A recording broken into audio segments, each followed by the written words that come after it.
Assalamu alaikum, dear viewers. Welcome to my channel. আজকে আমরা right form of verbs agreement of verb with the subject এ নিয়ে আলোচনা করব। একটা নিয়ম শিখব, সাবজেক্ট যদি দুই বা ততোধিক সিঙ্গুলার নাউন হয়, হ্যাঁ, কোনো সেন্টেন্সের সাবজেক্ট যদি দুই বা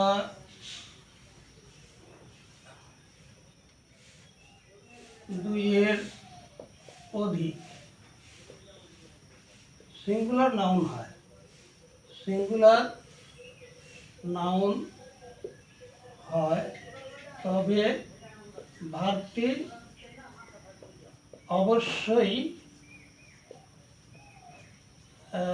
সিঙ্গুলার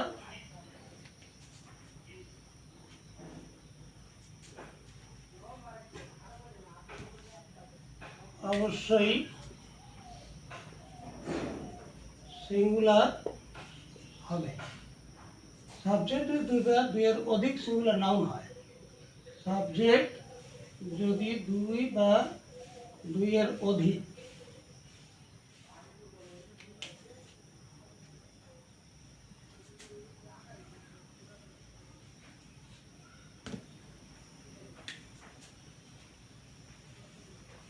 সাবজেক্ট যদি দুই বা দুইয়ের অধিক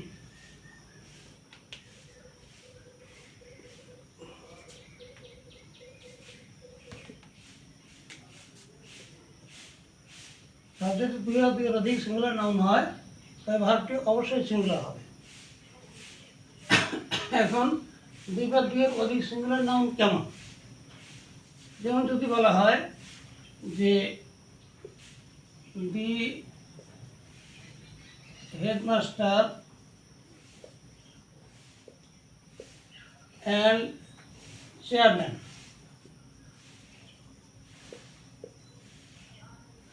chairman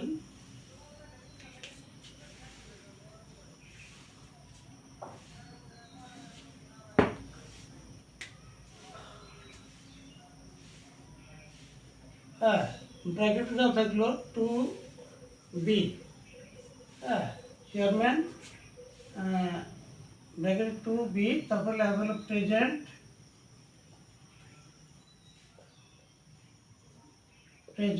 in the meeting yesterday, এরকম লেখা থাকলো। এখন আমরা বলছি সাবজেক্ট যদি দুই বা দুইয়ের অধিক সিঙ্গুলার নাউন হয়, এখানে হেডমাস্টার আর চেয়ারম্যান, হ্যাঁ, দুইয়ের অধিক সিঙ্গুলার নাউন হয়, হ্যাঁ, তবে ভার্বটা সিঙ্গুলার হবে। তাহলে এখানে ভার্বটা সিঙ্গুলার হবে, কারণ এখানে সিঙ্গুলার নাউন, তার মানে হচ্ছে হেডমাস্টার আর চেয়ারম্যান একই ব্যক্তি, হ্যাঁ, নাউন যেহেতু দুইটা বা দুইয়ের অধিক দুইটা আছে এখানে, কিন্তু ব্যক্তি একটাই, হ্যাঁ, যার জন্য ভার্বটা এখানে সিঙ্গুলার হবে।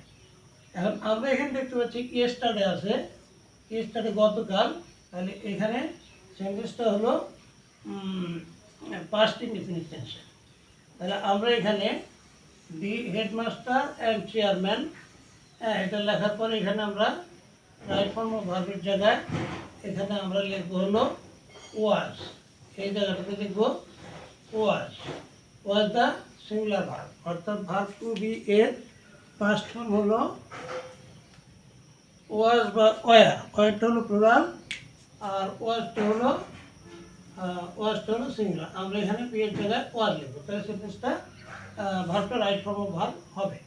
তাহলে এগ্রিমেন্ট হচ্ছে ভার্বের এগ্রিমেন্ট হচ্ছে এই ভার্বের এগ্রিমেন্ট উইথ দ্য সাবজেক্টের সঙ্গে, হ্যাঁ, সাবজেক্টটা হলো হেডমাস্টার অ্যান্ড চেয়ারম্যান, এই জন্য ভার্বটা এখানে আমরা সিঙ্গুলার লিখছি। দুই বা ততোধিক সিঙ্গুলার নাউন যদি সাবজেক্ট হয়, তার ভার্বটি অবশ্যই সিঙ্গুলার হবে, কেন ওয়াজ হলো।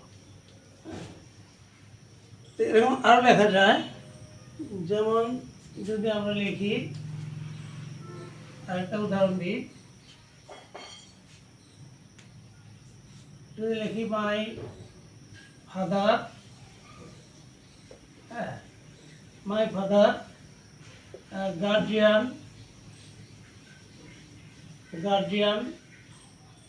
and well wisher, has gone to Dhaka. আমরা সমস্ত কালেকশন লিখে ফেললাম। এখানে ব্র্যাকেটে ভার্বে থাকবে, রাইট ফর্ম ভার্বে থাকবে এরকম দেওয়া, যে ব্র্যাকেটের মধ্যে লেখা থাকবে টু হ্যাভ। কিন্তু আমরা দেখতে পাচ্ছি সাবজেক্ট দুই বা দুইয়ের অধিক সিঙ্গুলার নাউন আছে, যেমন মাই ফাদার একটা নাউন, গার্জিয়ান একটা নাউন, অ্যান্ড ওয়েল উইশার একটা নাউন। আমার বাবা, অভিভাবক এবং শুভাকাঙ্ক্ষী, হ্যাঁ, তিনটা সিঙ্গুলার নাউন আছে। সিঙ্গুলার নাউন হলো এই তিনটা, ফাদার, গার্জিয়ান অ্যান্ড ওয়েল উইশার।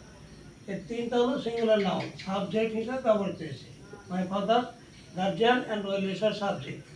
তারপরে আমরা ভার্ব, যেটা নিচে এখানে ব্র্যাকেটে দেওয়া আছে টু হ্যাভ, এটা আমাদের রাইট ফর্ম অফ ভার্ব, অর্থাৎ কারেকশন করতে হবে, ভার্বটা ঠিকভাবে লিখতে হবে।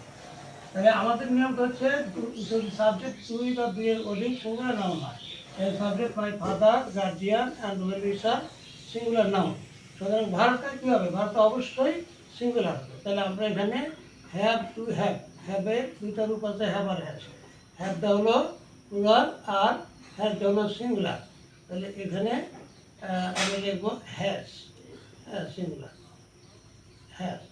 এখানে থার্ড পারসন আছে, তো তার জন্য এখানে হ্যাজ লিখতে হবে। থার্ড পারসন সিঙ্গুলার নাম পাবো। ফাদার একই ব্যক্তি, গার্জিয়ানও একই ব্যক্তি, শুভাকাঙ্ক্ষী একই ব্যক্তি। এই জন্য রাইট ফর্ম ভার্বে এখানে ভার্বটা অবশ্যই সিঙ্গুলার হবে। আমরা কী লিখবো? হ্যাজ লিখবো। হ্যাজ লিখে এটাকে আমরা রাইট ফর্ম ভার্বে নিয়ে যাবো, কারেকশন করবো। আজকে এ পর্যন্তই, আবার দেখাবো ইনশাল্লাহ। থ্যাংক ইউ অল, আল্লাহ হাফিজ।